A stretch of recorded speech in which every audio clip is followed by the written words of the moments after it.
Again, I implore you to remember, f your puts, f your calls. Jay Powell has you by the balls. God bless my money printer.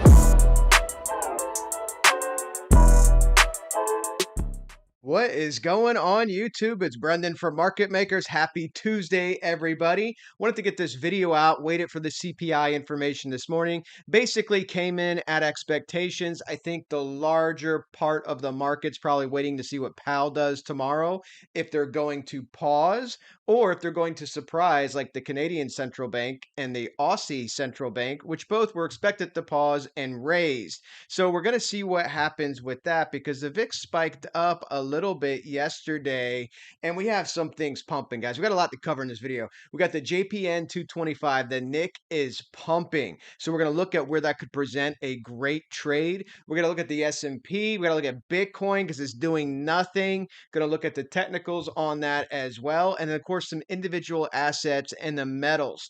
Let's jump into this, guys. If you want to come check out our Discord, we got a live stream going on there right now with one of our senior traders or staff member, Marbob6. He's doing a harmonic live stream. We do live streams, TA, as well as trade signals, of course. 13,000 people on the Discord.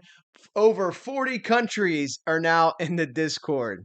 I got a coalition of the willing. I got 40 nations ready to roll, son. You gotta love Black Bush. All right, so come check it out, guys. If you can join for free. How do you join for free? Try out SimpleFX or try out BingX. They'll pay for your first month. So it is literally risk-free to you to join. Download one of those two apps. The instructions are in the video description. Message Lee in the Telegram if you have any difficulty at all. And when you actually do get it downloaded, message Lee so he can add you to the Discord. Come see what everybody is doing there because it's our 2-year anniversary and that place grew like bananas. I think you'll really like it. All right, let's look at the VIX. So over here on the left where this arrow is, that was pre-pandemic. We got below the pre-pandemic level of the VIX and then obviously shot up to over 85. This is mass complacency in the marketplace. Got below the pandemic levels here in this drop down. A little bit of a pop up, but this is still a very low VIX, guys. And remember, bull thesis. In a bull market, your VIX is going to be low. In a bear market, your VIX is also going to be low, but when it's putting in bear market tops. So we need to decipher and decode what's happening in the marketplace because the big catalyst will be tomorrow if Powell pauses or if he surprises and raises. So we're going to look at that. Let's see what the DXY is doing here. DXY fell down to our 382, 103, spot 302. You can see we got our hook here, right? We got our fractal up here, but we got our hook, and we're going to see if this is just going to simply come back up and roll over, or if we're going to be able to flip this and come back up to our reciprocal target of 105. Again, lots going to depend on Powell. Do we get a hawkish pause, which is when he beats you up with verbiage saying, well, we're going to stay higher for longer. We may end up raising in July. He's going to try to say something to not signal to the market that Fed's completely done. So now the market, in my opinion, any pause they're going to take as the Fed being completely done. So that's why I'm saying tomorrow, in my mind, is the larger catalyst for the near-term direction of the market. Now you have to remember in a larger macro sense, right?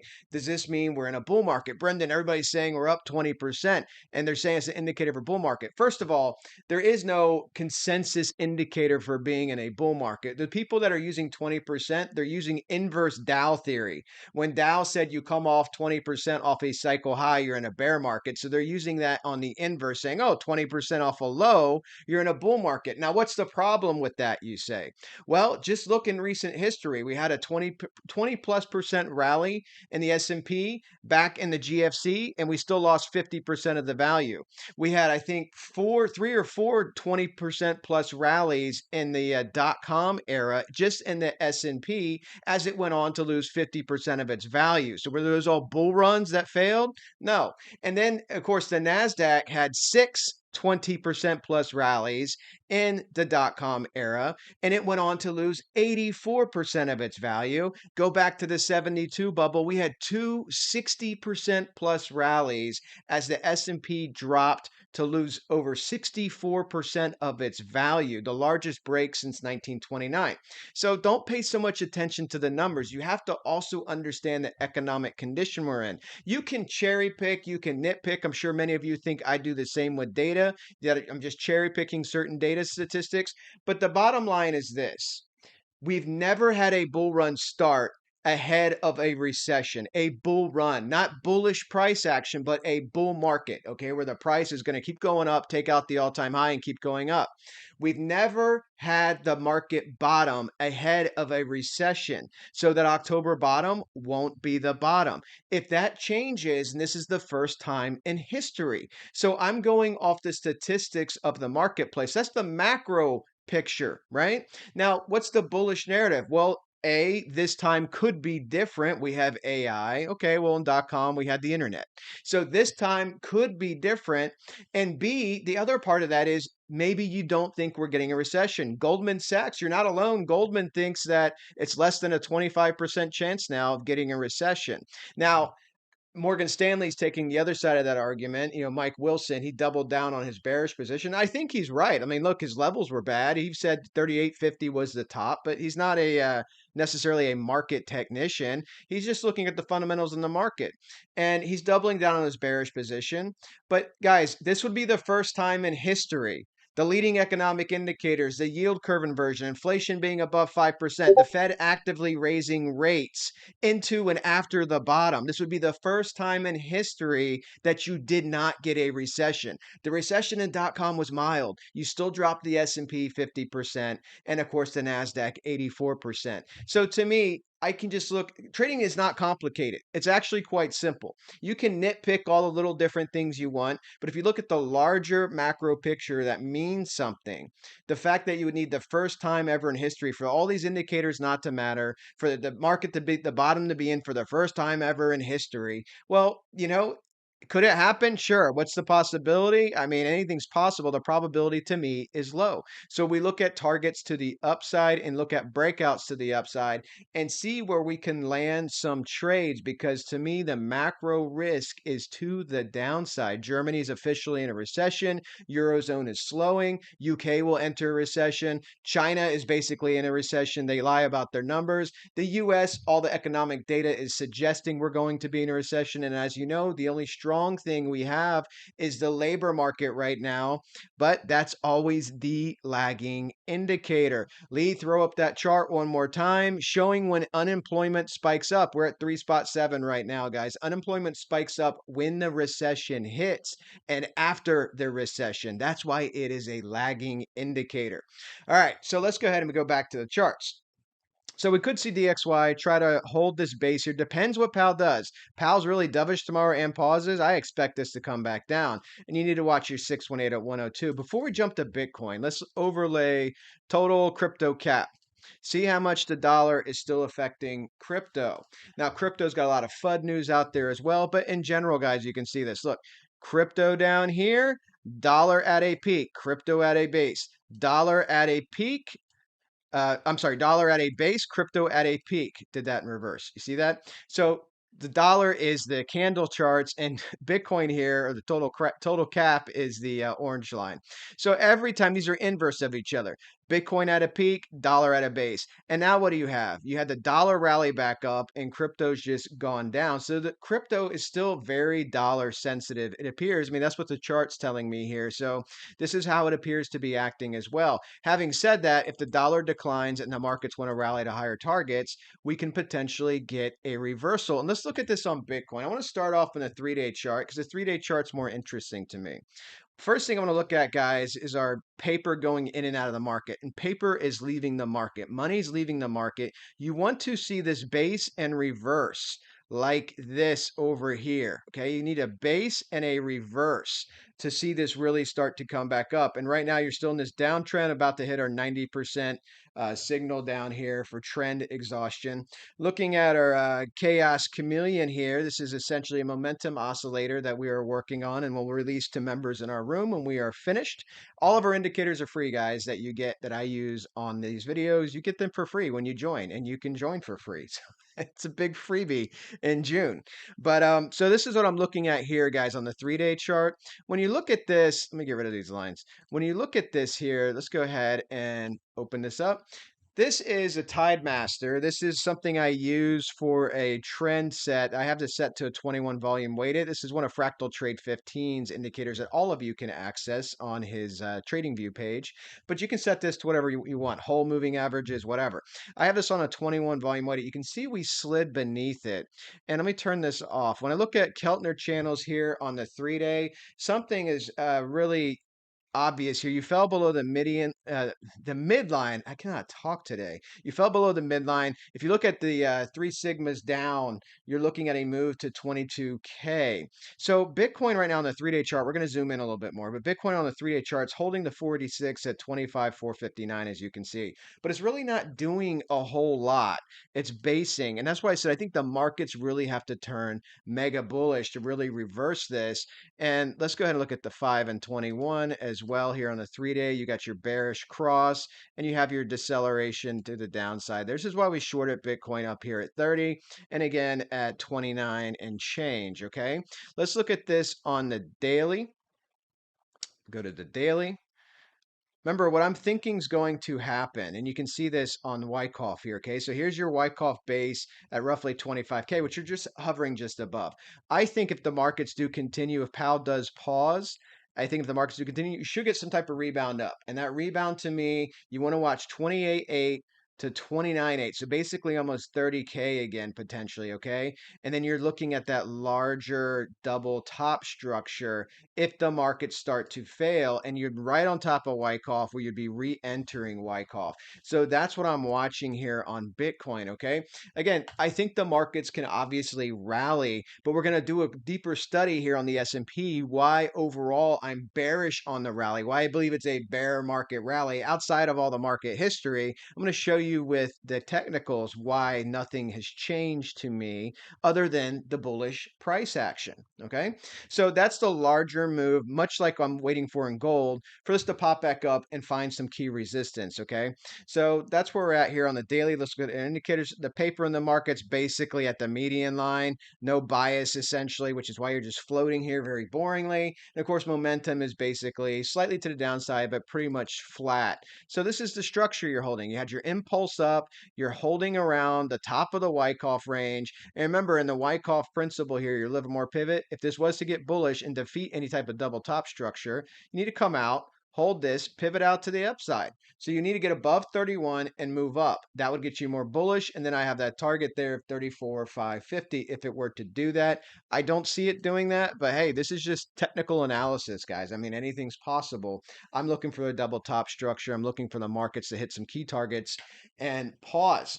All right, so let's do a deeper dive into S&P. We've been beating you to death, or I've been beating you to death with market breadth. I don't want to do a breadth analysis. You already know the stats. They say them all the time on TV. The top 10 stocks have equated to 90% of all the gains. We get that. So you guys know all the stats. The breadth is essentially the same. But let me show you a volume analysis. Volume leads price. It's a leading indicator. Okay, so let me show you a volume analysis. I want to show you this to you 2 ways. Let me draw your attention, ladies and gentlemen, to this 58 bars here. Now you can see I started it here. It captures all of this uptrend up to the all-time high. Now let me draw your attention. Why did I choose 58, you may ask? Because counting backwards, I went from the current bar to 58 bars, okay, to make it an easier comparison here. So you have 20.72 million. Over here, 8.18, okay? 8.18.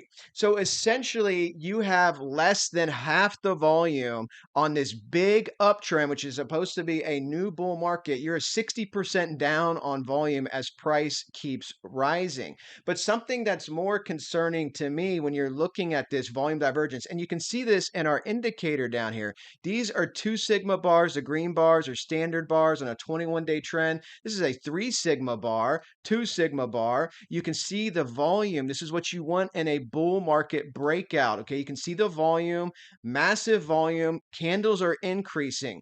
Now, what you have here on the downtrend, this 3 sigma bar actually is part of the downtrend. This is the Minsky moment. See, everybody rushes to sell at the same time. So you have these volume increases on the downside, but you still need larger volume. But most people's eyes have a hard time focusing, saying, well, how do you know this is higher volume over here? I mean, clearly you can see these bars are higher, but you can see these are all below average bars, except for these few bars in here. All these bars here are below average. The gray bars, they're below average on a 21-day trend. But what's price doing? Price is rising. You have volume divergence. Wyckoff did a lot of studies in this, a lot of great studies in volume. That doesn't mean that it can't go up. Obviously, price is going up. But the thing that I'm paying attention to here is the segments of the rallies. And what do I mean by that? Taking your low, going to your high. Okay, I did this in 14 bar segments to keep it even. I started at the low, went to the high. Okay, 14 bar segments, roughly 58 days. Look at this, 3.18 for volume, 1.96 volume is decreasing. Okay, went down again as price is rising, and then 1.785. So you have lower volume each leg of the move up. And right now we only have a 7 bar segment. You're roughly at just under 600K.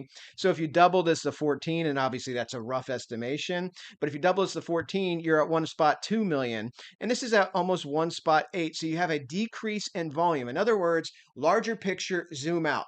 Volume is going down. You see it in the chart. Price is rising. You're building volume divergence. You don't do that in a bull market. What you do when this happens is you build tops. So you have to look for where those tops could be. Tops could be a couple hundred points up. You could be at a top now.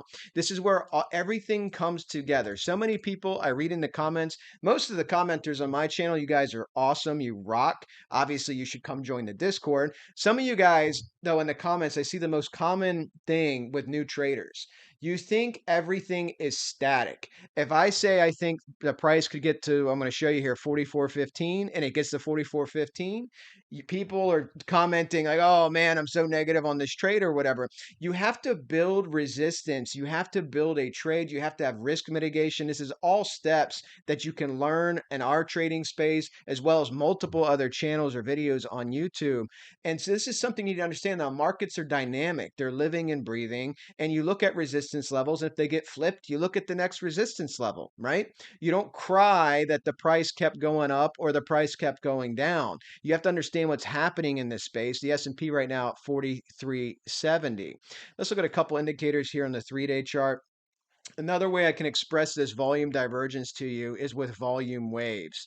So here's your bull run. Okay, look at your volume. Consistent growth in the volume, this whole price rise up. Consistent growth in the volume. Look at your waves now, and here's your selling volume. As you can see, large spikes of selling volume. But look at your price since the rally. This is your largest wave right here. Sorry, I don't know how to get that off. This is your largest wave, and then price just keeps getting, or waves keep getting smaller, smaller, smaller, to the point where they're completely negligible, which you can see in the gray candles here, yet price is still rising. Looking at paper in the marketplace, it's essentially just above the median line, under some resistance of our moving average that we have. Momentum's okay. The acceleration of the momentum is still increasing, but it's not a big wave momentum move like you want to see this. This is your bull market momentum. Look at this, just consistent momentum. You have a little bit of a baby wave here. You need this to hold. You need the MFI to show you there's more paper coming in the market. You need your volume to spike up. Give us some bigger waves on the wave volume, showing more participation. We have quadruple witching this week. We have the quarterly options expirations as well. Now, is the big money going to load up on bear or on puts? Or are they going to load up on calls? We shall see what happens on Friday. We also have the ECB this week, the day after Powell. We have the ECB. Are they going to raise rates? They've been kind of, I guess, putting it out there that they will. The Bank of Japan is also on Friday. They're doing YCC, yield curve control, and to keep their market finally moving up, finally defeating its 1989 bubble high. So we're going to look at that. I'm really interested in that index, and you can trade that on Simple, guys. So definitely check that out. But let's look at the S&P here. So just a fib projection layout here. We're going to lay this out a couple different ways. The larger wave up to your August rally. I was interested in this because I had 43.65, which is where price was struggling here. Of course, gives you your one fib at 41.78. I have multiple projections, as you guys know, because all along here, we've been trading in that 41.43 to 4,200 range. You got multiple trades, albeit couple large drops, right? 9% drop was the last big trade. A lot of small drops, 2% drops, 3% drops, 100 handle drops. But that range has been really effective when you lay it out like that. So I have this at 43.65, and then notice your 1618 would be at 4,600, which would be up here, which would be your March high. Is it possible? Yeah, I mean, like I said, anything's possible. A lot of different things have to happen before that happens. But another way we can lay this out is a fib projection this way, and I'll show you the iteration of this on the next screen. Okay, so now my one fib was a 41.78. The one fib up here, I'm sorry, the 618 is a 41.66. The one fib up here is now 44.15. Now notice my 1272 is up here at the 45.93, which is basically on top of the 1618. So I'm looking at this 44.15 as a target that I have, and I'll show you why on this screen. Because this screen, I can do a geometric Gartley, and that lands me at 44.15. Does that mean I would trade as soon as price hits 44.15? No, it does not. It means I want to see it hold as resistance, build some type of distribution box, and then look to break down and confluence with my indicators and confluence with the marketplace and my own personal view. And that's where I will enter a trade. If it gets here, builds its resistance. But I have a geometric Gartley here coming up to 44.15. And again, if this is defeated, my next target would be 45.93, that March high over here. So I mean, you're at 43.67. You can easily get to 44.15 with Powell. I mean, you could get there tomorrow if Powell pauses and he's dovish. This thing could spike above it. Okay, so this is just a target that we're looking at here as Powell is doing his, I guess, machinations of whether or not he's going to be raising tomorrow. Already went over that. So 3 days targets. Let's look at this on the pivot pattern. Lots of people asking about the pivot pattern. Pivot pattern gave us awesome pivots for trades. Nailed the low.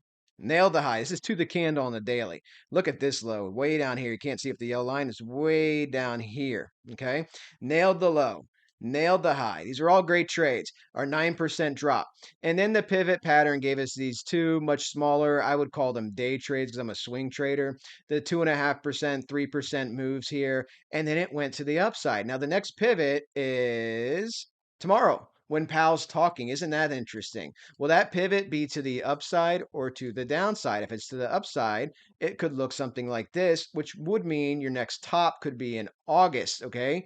If it just holds here, you get your spike up because Powell's dovish, you get some retracement. Then it's going to be interesting to see if we're putting in topping action here and a breakdown either on the pivot or before the pivot leading to a bottom August 14th. Okay, so this is one thing I'm tracking. Again, patterns, guys, are just guidelines. It's something that you can watch and you can find when they consistently hit, as this pattern has done. Notice even with this pivot here, this 9% drop, this wasn't your bottom on this date. This was just the next pivot. So this is just why I'm looking at this area to see if we start going up higher, maybe pushing to that 4,600 target, or if we push up and then push back down and start building a top for potential breakdown. I don't know when the recession is going to hit exactly. If you look at the leading economic indicators, the average from the cycle high is 15 months. 15 months lands you in June this month. But as you guys know, the National Economic Research Board, NERB, and the GFC, they took 9 months after the recession started to tell you you're in a recession. So they're not going to tell us we're in a recession. But this is more about the psychology of when the market believes a recession has hit. When the recession has hit, or they think the recession's hitting, which could be more degradation in earnings, which could be more jobless claims coming in, new jobless claims coming in, then you're going to see more selling off. That's why this quarterly options positioning is really key, because it's going to get you through the summer. So I want to see what the big money is doing, but you're going to see it in the price action as well. Key pivot tomorrow. Let's see what happens with that. Switching over to the NASDAQ. NASDAQ, we got past my 14,581. NASDAQ, it looks a little extended here, right? Let's look at this. Momentum is rolling over a little bit. Your paper in the market is basically flat. People don't know what to do here. They're like, is this going higher or should we sell? So my next key target up here is 15.5. I have some lower waves that are at 15.2. So let's say 15.2 to 15.5. You're at 14.863. Again, if Powell pauses tomorrow, you could easily hit that, okay? And then I want to see if this holds, if it builds some type of distribution box that I can make a trade off of. But you want to see your indicators roll over anytime that you start looking at these tops, potential tops. If Powell's hawkish tomorrow, if he raises, remember, less than a 25% chance is priced into the market for a raise. If he raises and he gives a hawkish speech, you can see all this turn around rather quickly. And then we're going to start looking at some of these downside targets to see where we can enter trades and catch this on a move down, okay? So let's look at a couple indicators here on the NASDAQ, see how extended we are. Want to grab, what do I got here? Check out our 5 and 21. So our volume weighted here, you can see we had our up signal way down here, our buy signal. So we're extended here from the 21 a good bit. So again, this is an extended bar, but I'm not trading ahead the day before Powell does a big move. And again, the ECB the next day, and then essentially Japan at the end of the week. Lots of market inputs coming into the place that are going to affect the marketplace. So I want to wait and see what happens. Let's go ahead and look at the Russell. Russell, we had a couple different ways to track this here. Let's just go ahead and do this. Get our wave projection. This is our 17% drop on the Russell trade that I gave you guys. 1618, 1901. Boom, you hit it. You're holding here. So again, this is going to wait on Powell. You want the Russell to be bullish, flip 1900, hold it for support, and move back up. Because what you're doing right now on the Russell, your small caps, which is a broader picture, especially the Russell 3000, a broader picture of the actual economy. The economy is not 10 stocks. This is what you're doing here with your Russell. You're building a box, your Wyckoff trading range. This is either going to be distribution or accumulation. It's accumulation if you break out and pivot to the upside. It's distribution if you break down, come down to the downside, retest, and fall back down. Your pivot in reverse, okay? So you basically have a very binary event once again tomorrow, and you're seeing the market kind of reflect that. Let's look at the NIC, the JPN 225. So I went ahead and put boxes here, which I never do, but I had multiple wave projections and they're all landing in the same area. So I wanted to denote that here for a couple of boxes. But I had the 1272 as a target, and we were down. We came back and back tested essentially 31,348, and this thing pumped right through it. Look at the 21-day Tide Master here, our trend. Look how extended you're getting. So I'm really looking at the 1618, 34,377, even above it at 34.6, 34.7. I want to see if this thing can get up here. Remember, Japan had its 3 sigma bubble, the first multi-pronged bubble in the modern markets of land and equities. And it took them since 1989 to finally defeat that all-time high on the breakout. It took them that long to defeat that all-time high. So whatever that is, 30 plus years. So this is where we're at right now, guys. When this thing moves up here, I want to watch this. The Bank of Japan, by the way, is supposed to continue their yield curve conversion. They're keeping their yield curve suppressed. And that helps the markets, right? The inverse nature. That helps the markets. So if they keep doing that, we'll find out Friday, you could see this easily come up here to 34,377. And I want to trade this thing as it gets extended because at a minimum, I'm not calling for anything this to just be some type of disaster. But if you come up here and you're this extended, and you start looking at some of your indicators of momentum and stuff, you're going to get a retracement. You're going to get what Wyckoff would call a climax candle, and then you'll get a reaction candle, and then a retest back of your ceiling. And these are trades that you can take, and sometimes these trades are gorgeous, especially if they make lower highs on the retest and roll over to double tops. Then you get these massive trend trades where you can stack coin. So looking at this through a lot of indicators on here, essentially an ATR type indicator, getting to that 3 sigma range, 2 sigma range, paper on the market, you can see your waves here, but your paper's kind of flat, still in bullish territory. This is an exaggerated move. You got strong momentum here building up. Volume is still good overall. Your volume ratio, obviously you're bullish here, more buying than selling, and you got price moving. So there's a lot of excitement in the Japanese market with the government suppressing the yield curve. So this is what you got here, and I'm excited about this one myself. Watch this one, guys. 34,377. Again, that's on simple. You can trade that. Let's look at the French 40. The French 40 and the DAX have been kind of stuck, as you guys know, but we're getting a nice little rebound here. You can see we got trend exhaustion. It's overbought, oversold here on the daily time frame. We got some trend exhaustion, got a little bit of reversal. Your median line's a little bit higher. This may just be a little hook here. We'll see how high this can go. Just pulling it from the second top area. You're at the 486 at 7,300. Again, I'd really want to see this come back up. 74.35, like the 786, and then look at this and see your indicator starting to roll over, your momentum reversing back to the downside. These were really fun to trade, especially the CAC, and it's become a little bit more boring lately.